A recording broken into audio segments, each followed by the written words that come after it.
Nous y sommes.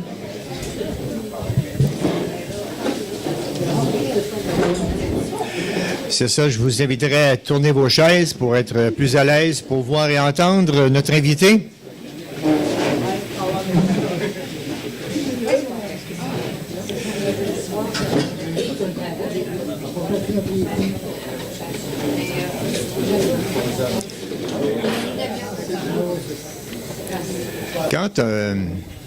Généralement, dans la vie de pas mal tous les gens, on pense un moment ou l'autre, quand on est jeune, ou surtout quand on est moins jeune, de préparer un peu notre départ. Hein? On appelle ça un pré-arrangement. Ça vous dit quelque chose? Bon, c'est pas tout le monde qui le fait, mais tout le monde y pense, en tout cas.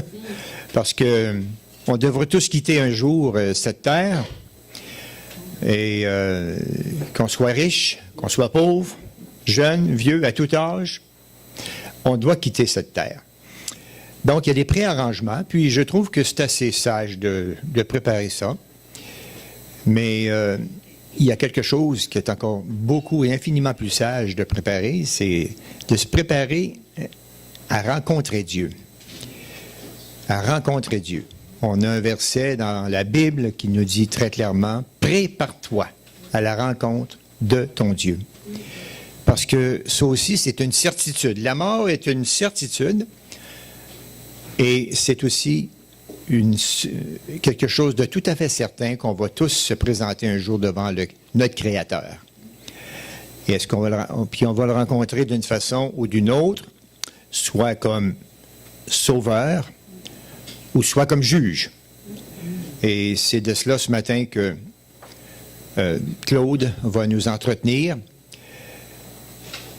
Et on a le moyen. On a tout à notre disposition et Dieu, dans son amour, dans sa sagesse, c'est ce qu'il a fait.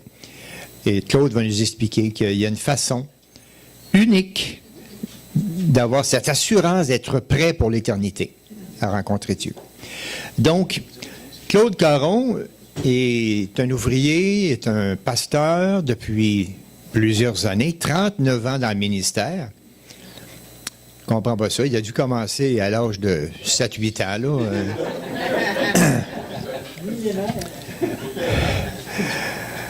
Ou il y a la recette du non-vieillissement, là, je ne sais pas. Quelle sorte de vitamine qu'il a ingéré. Mais 39 ans, au service du Seigneur, à prêcher l'Évangile, à annoncer, à enseigner la parole de Dieu. Un Québécois pur laine. Et il est installé, en tout cas, son ministère se fait à Charny, l'église baptiste de Charny. Donc, on va maintenant écouter Claude, ce qu'il a à nous dire, comment il a fait cette rencontre, comment il a obtenu cette assurance absolue que maintenant il est prêt à rencontrer Dieu à tout moment, peu importe la façon qu'il va mourir. Et c'est la merveilleuse nouvelle, la meilleure des nouvelles qu'on peut avoir. Et c'est la chose, comme je l'ai dit au début, la plus importante qu'on doit faire dans notre vie, cette préparation, cette, mettre de l'ordre dans notre vie. C'est ce qui change tout notre vie. Donc, je te laisse la parole, Claude.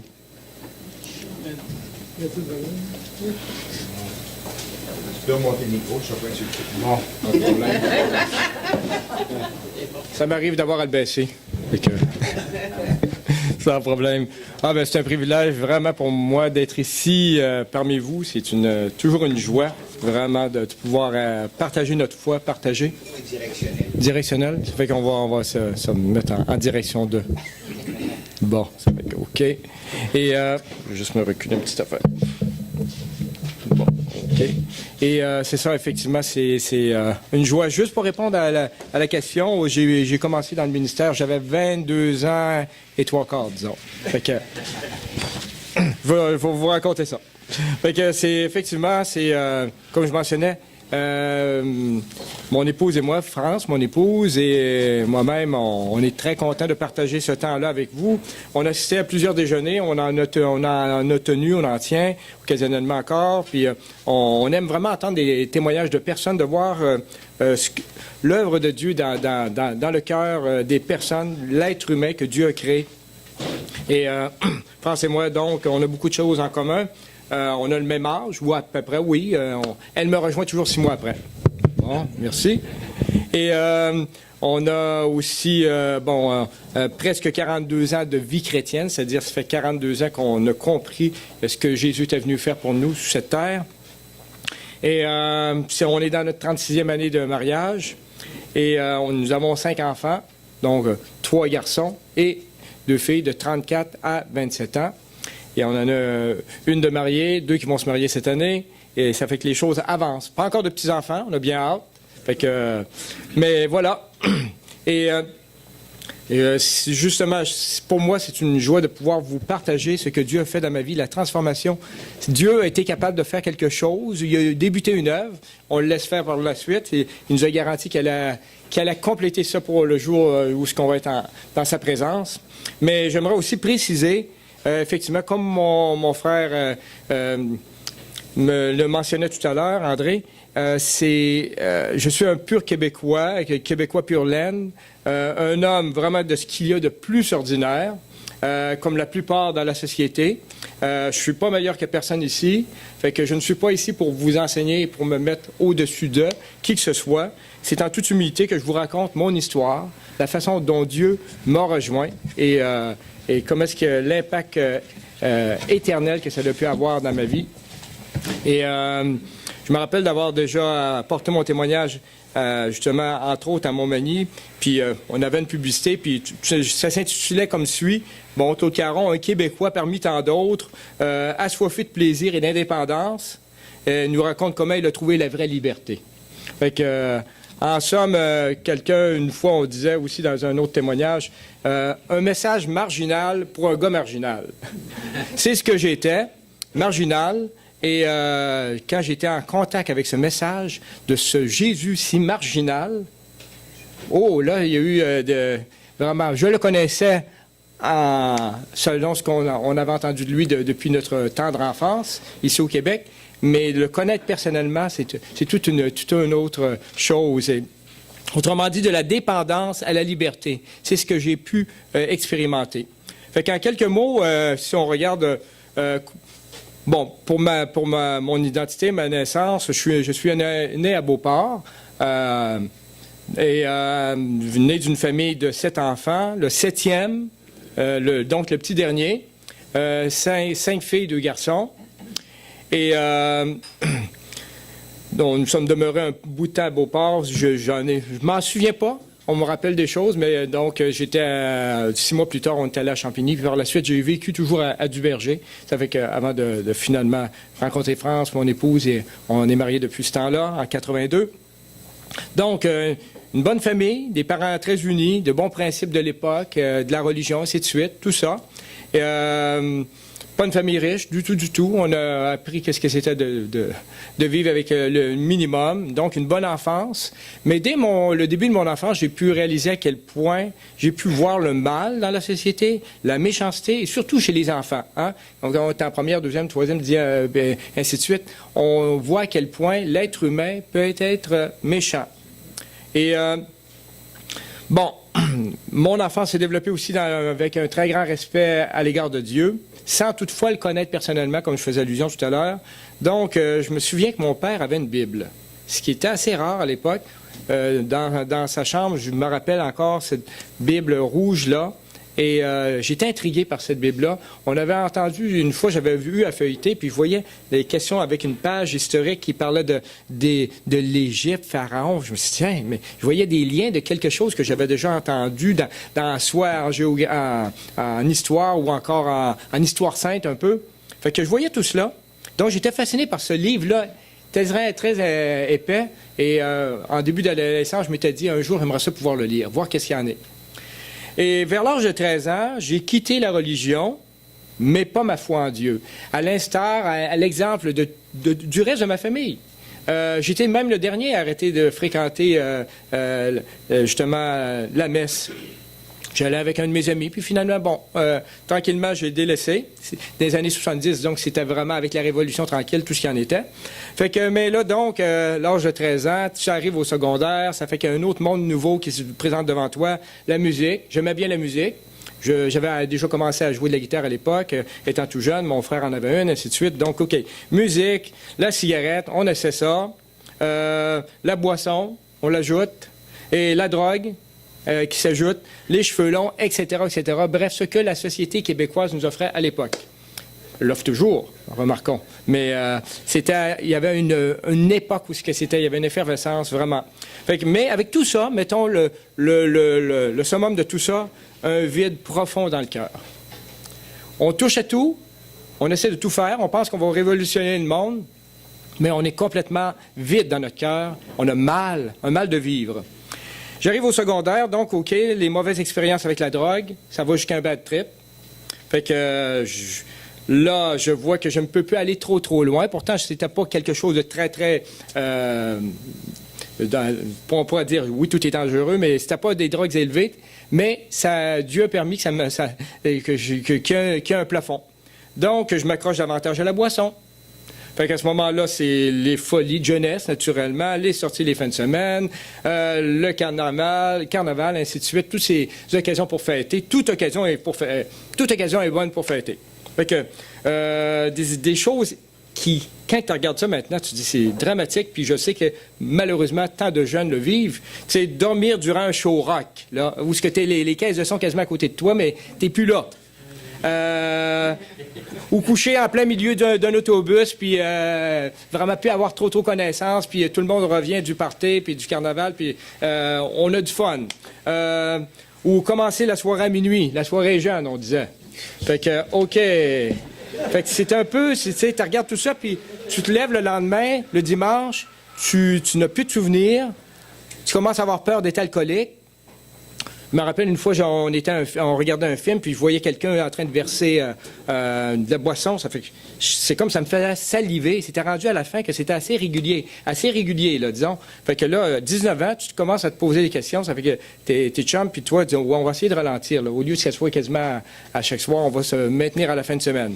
Mais même à travers tout ça, je me rappelle le lendemain matin, surtout le dimanche, parce que le samedi, c'est la grosse fin de semaine. Et je filais pas, et je détestais le dimanche. Il y avait une journée dans la semaine que je détestais, c'était vraiment le dimanche.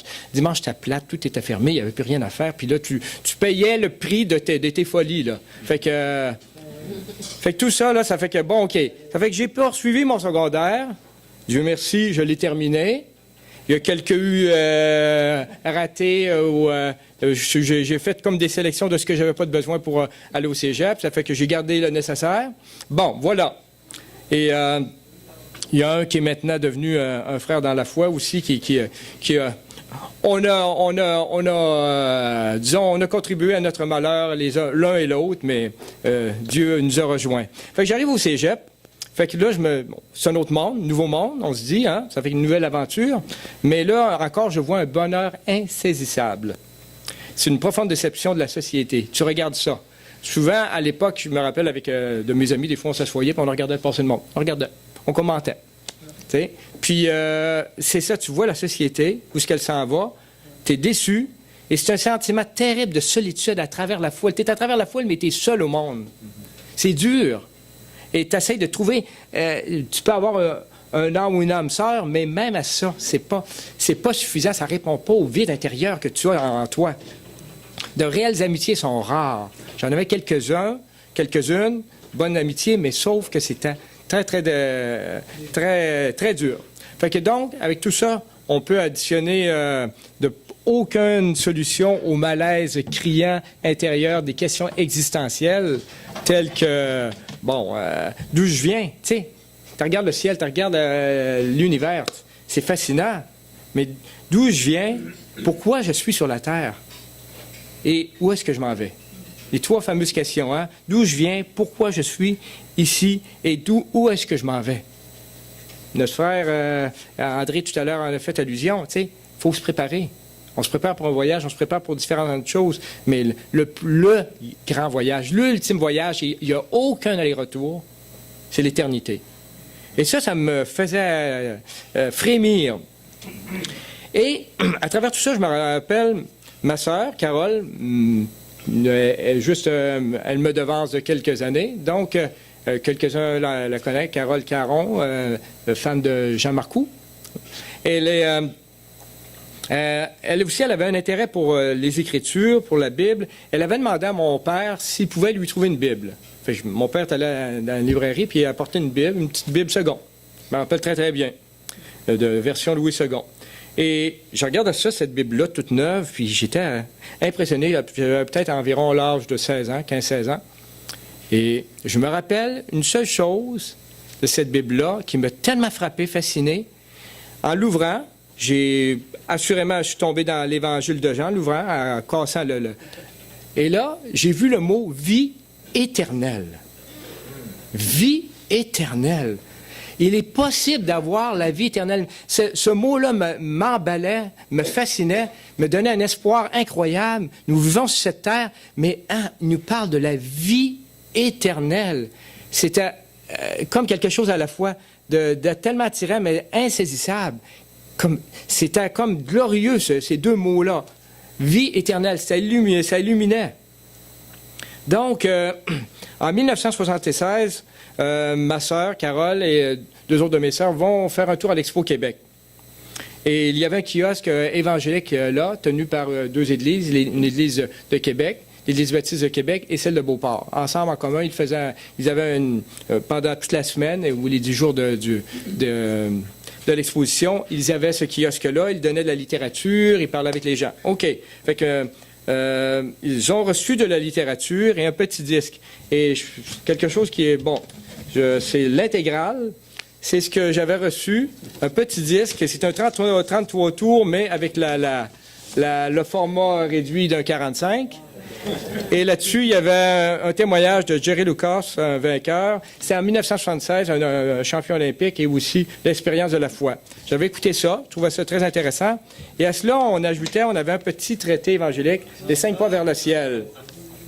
Et j'avais parcouru ça. Encore là, je trouvais ça intéressant, mais sans rien comprendre. Et ça me disait pas plus, donc ça reste là.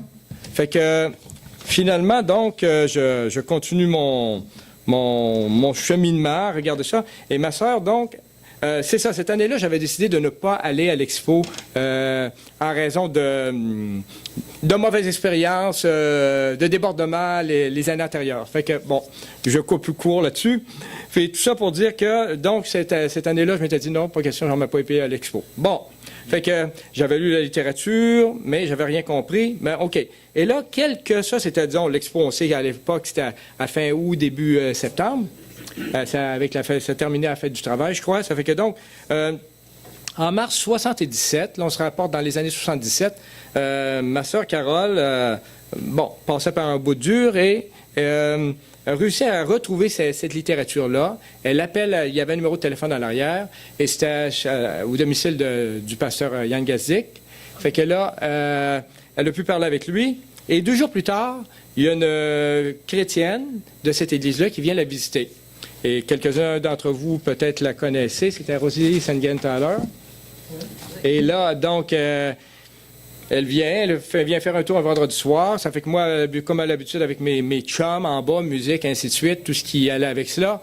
Fait qu'en me remontant pour aller peut-être faire un réapprovisionnement, je la croise, on se salue, OK. Ça fait que finalement, là, après, j'ai su c'était qui, la madame qui était venue. Bon, d'accord. Ça fait que elle est venue à quelques reprises à la maison, elle me parlait. Fait que, au début, pour ma part, oui, je trouvais ça intéressant, ce qui était dit. On a fait, France, c'est mon épouse, Carole, ma sœur, on avait différentes recherches spirituelles ensemble qu'on avait pu faire. Donc, on avait assisté à une conférence des Adventistes du 7e jour. On avait échangé avec des Mormons. Moi, j'avais parlé avec des prêtres et on avait même... ma sœur avait réussi à m'amener à une séance de catholiques charismatiques. Fait que Jésus ouvrier. Bon, tout ça. Fait que je cherchais un peu partout tout ce touchait la personne de Dieu me fascinait. Sauf que j'avais pas encore de réponse. Mais là, ça fait que ma sœur arrive avec cela. Ça fait que je voyais pas rien de différent. C'était juste un autre volet intéressant qui parlait de Dieu. Bon. Mais par la suite, un jour, elle m'arrive, elle dit « Claude, ça y est, je suis sauvé. » Sauvé? Mais sauvé de quoi? Elle dit « Ben, je suis sauvé de l'enfer, de mes péchés. » Non, minute, là, ça marche pas, là. Le mot enfer, s'il y avait quelque chose que j'acceptais pas, c'était vraiment cela. Là, c'était une rébellion extrême dans le sens que quelques jours avant, j'avais vu, entre autres, peut-être ça vous rappelle l'émission, il y avait Format 60, c'est un reportage avec Simon Durivage de mémoire, et on avait vu des gens qui, dans un autre pays, étaient torturés d'une façon lamentable, c'était d'une injustice incroyable, et tout ce qui était d'injustice sociale me révoltait. Et donc, j'ai dit, minute, là, l'enfer, les justes puis les injustes, les bons puis les méchants vont en enfer. Ça peut pas. L'enfer, c'est juste pour les méchants. Tu sais, le bon voisin ici, là, ou des personnes qui font du bien. Parce que de la façon qu'elle m'expliquait, elle dit, si on n'accepte pas Jésus comme notre sauveur, on va en enfer. Voyons, c'est quoi? Là, ça la révolte. Et c'est une chose que je détestais entendre de sa bouche, c'est qu'elle me dise, que je devais être sauvé. Je suis pas si pire que ça. Je ne suis pas parfait, mais je ne mérite pas l'enfer à ce point-là, non. Accepter Jésus comme son sauveur, ou Dieu t'aime. S'il y avait une chose qui me tombe à ses nerfs, c'est d'entendre ça. Dieu t'aime. Dieu t'aime. Dieu t'aime. Non, qu'est-ce que tu veux que je fasse avec ça? Mais elle, patiemment, gracieusement, m'écoutait, me répondait. Je me rappelle un dimanche après-midi, elle avait été à l'église. Ça faisait quelques semaines qu'elle avait connu Jésus comme sauveur personnel. Et on échange encore. Puis, la discussion devient assez virulente, là, assez corsée. Et je me rappelle d'avoir... C'est assez terrifiant, dans le sens que mon échange, j'ai été pris d'une colère extrême. Et là, non, je ne voulais plus l'entendre, aller jusqu'au point de dire, écoute, ferme-toi, je ne veux plus t'entendre, tu as le diable dans le corps. Mais là, de voir, parce qu'elle, je la voyais avec amour, grâce, patience, dire, Claude, je t'aime, Jésus t'aime, il veut te sauver. Là, c'était vraiment le top de la colère, là. Et là, je résistais, parce que je ne pouvais pas admettre que Dieu envoie quelqu'un qui n'est pas un criminel, qui peut être un bon père de famille, un bon voisin, un bon gars, une bonne femme dans la vie, puis finalement, s'il ne s'est pas converti, il ne va pas au ciel. Ça tenait pas la route pour moi, là. Dieu est amour, Dieu est bon, puis il ne fait pas ça. Fait que là, ma colère versus sa réaction d'amour, c'était comme un coup de poignard pour moi. Je voyais et que finalement, c'était elle qui avait Dieu en elle, que finalement, et moi, c'était moi qui étais animé par le diable. J'étais vraiment brisé dans mon cœur, épris de remords. Il y a un de mes chums qui dit, bon, on va aller faire un tour cet après-midi, on va aller se promener en auto, il y avait son char, tout ça, OK, promène-les, farce plate, les ci, les ça.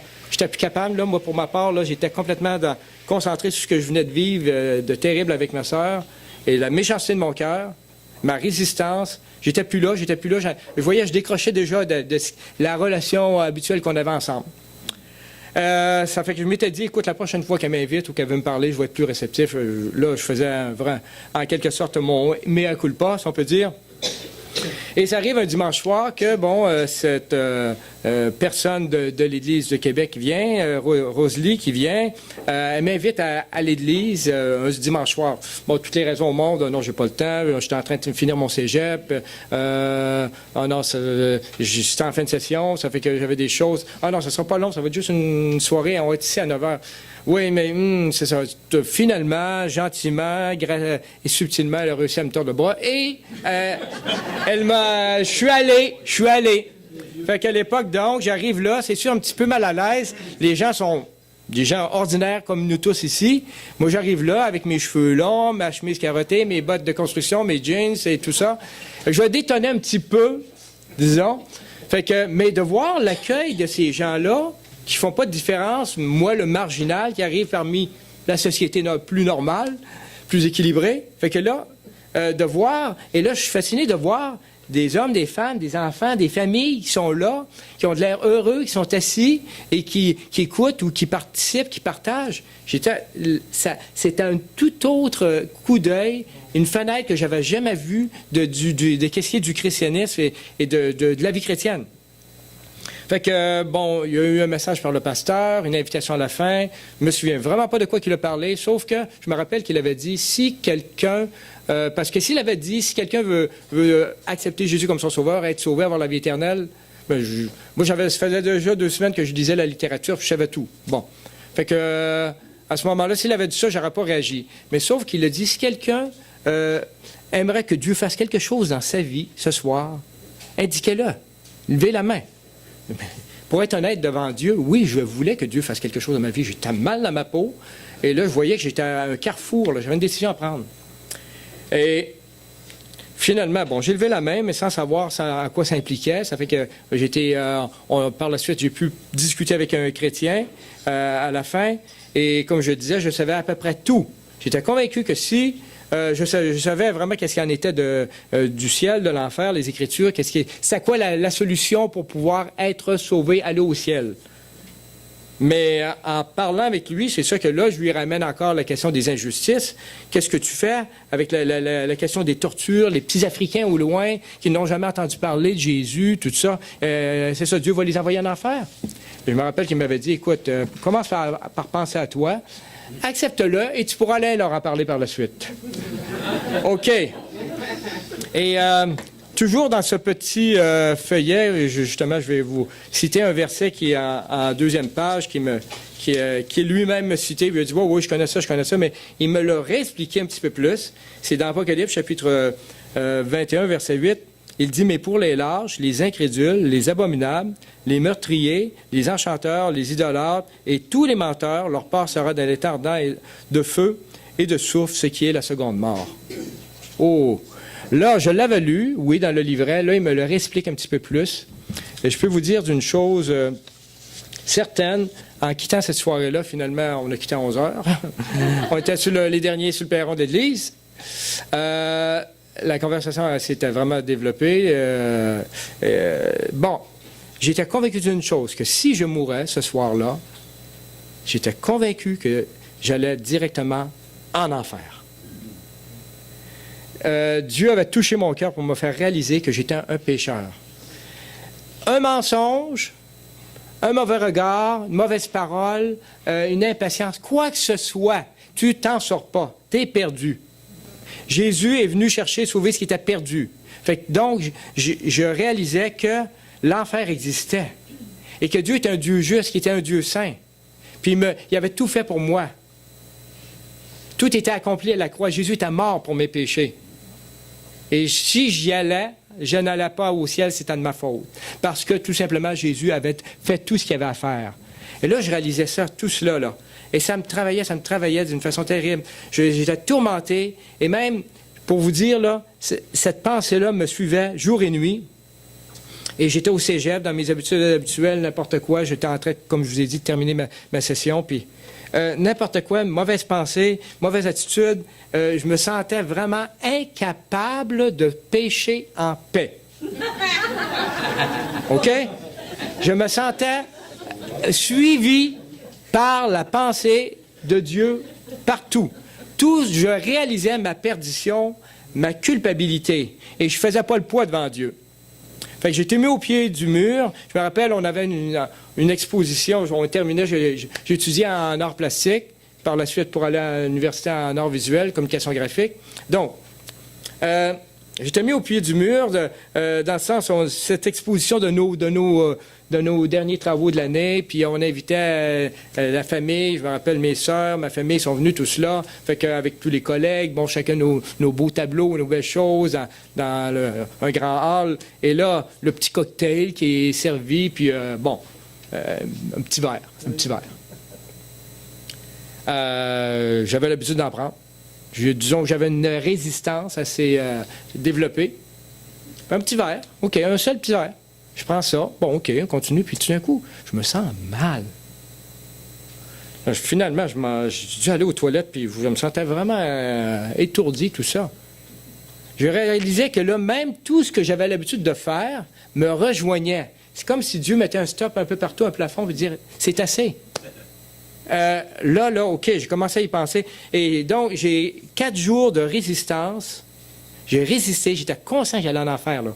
Le câble, là, tu sais. Tu t'en vas, puis tu te promènes sans ceinture de sécurité ou sans assurance ou quoi que ce soit, là. C'est ça, j'affrontais, j'osais. Et je voulais prendre ma décision, mais je voulais pas me sentir forcé, mais je voulais que ça vienne de moi.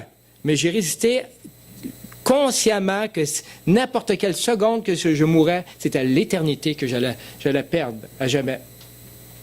Fait que 4 jours de résistance, et je regardais tout ce que je pensais perdre. Mes chums, mes habitudes de vie, ainsi de suite, tout ce que j'aimais faire dans la vie, comme compensation, mais pourtant qui ne me remplissait pas. Je me rappelle, ma soeur m'avait dit, écoute, pense-y pas. Pense pas à ça, qu'est-ce que tu vas perdre. Accepte-le, puis tu verras. Bon, OK, je résistais encore. On était dans la semaine sainte. C'était dans la semaine justement, ça va débuter dans les 3-4 avril. Donc, semaine sainte, c'est les films, l'atmosphère, tout ça qui nous mettait le focus davantage sur Jésus. Il y avait le film Jésus de Nazareth qui passait à l'époque. Donc, je regardais ça et toute cette atmosphère-là commençait à me toucher.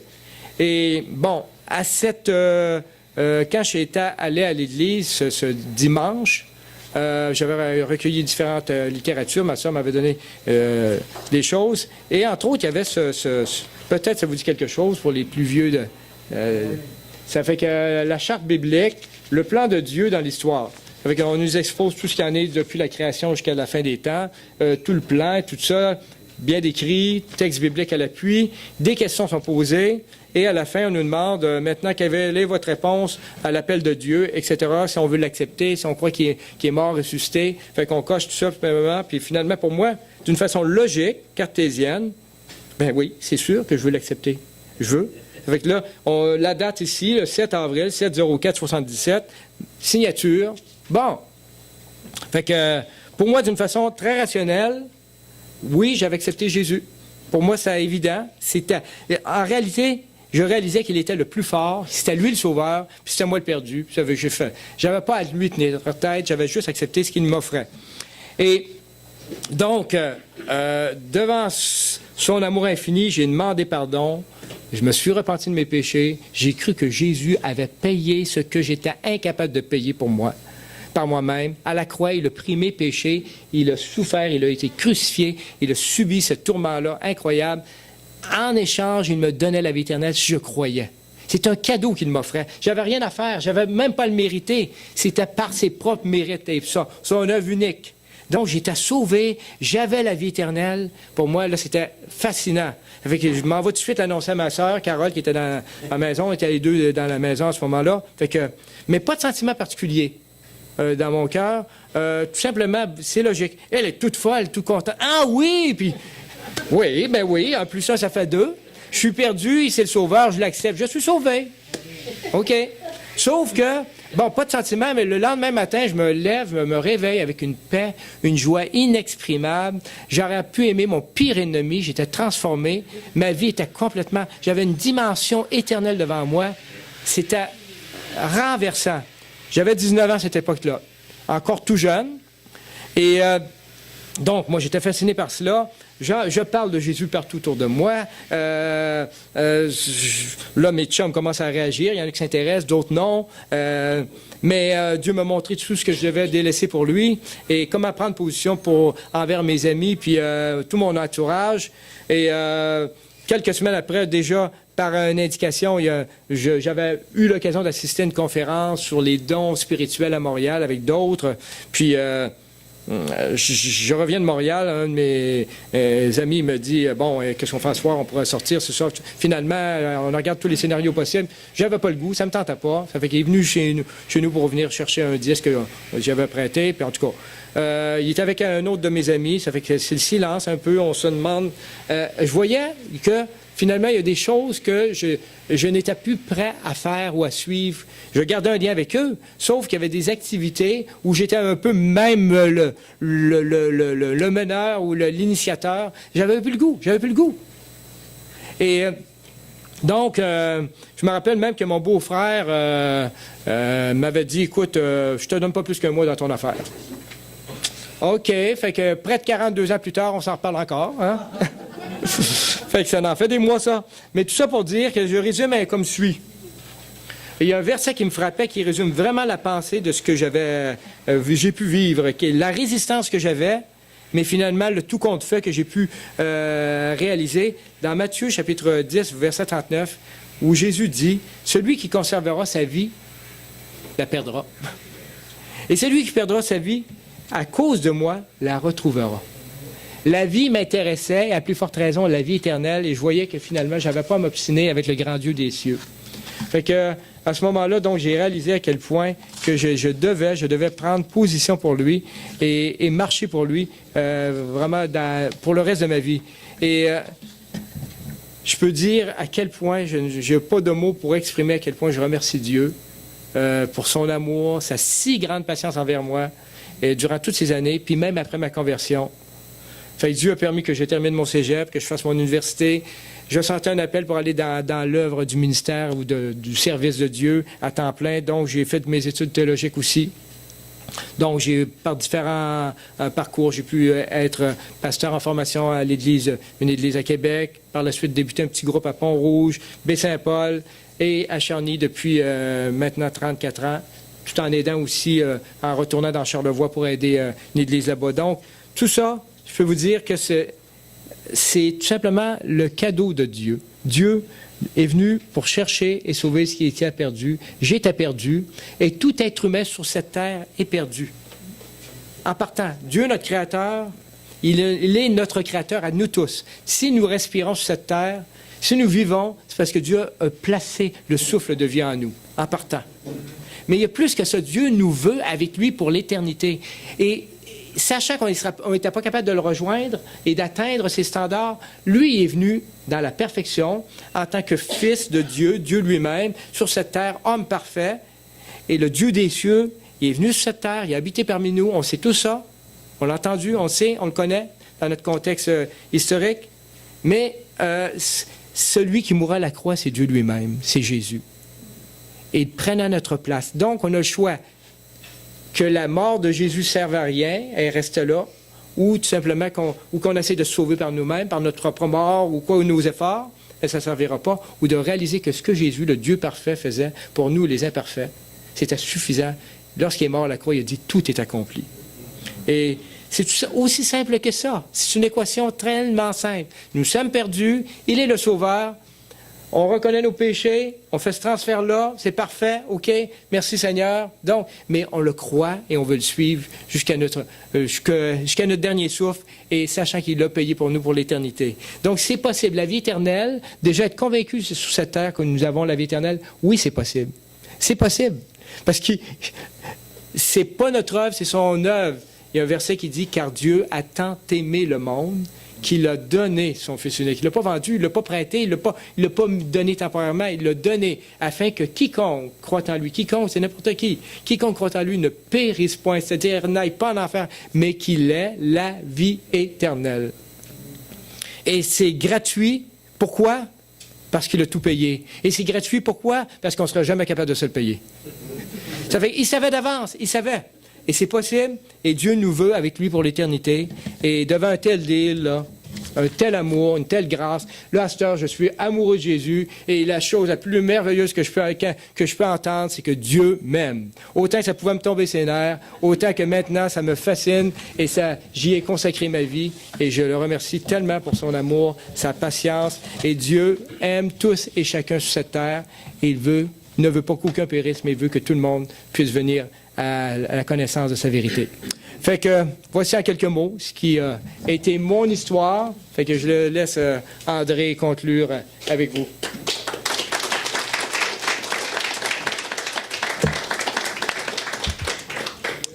Merci Claude, gloire à Dieu pour l'œuvre qu'il a accomplie dans ta vie.